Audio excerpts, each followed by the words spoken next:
छठी माई के करब हम पूजनिया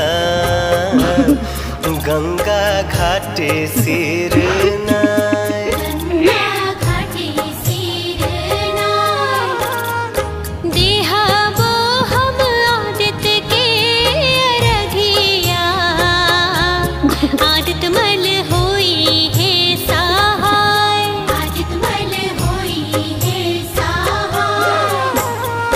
छठी माई के करब हम पूजनिया गंगा घाटे सिर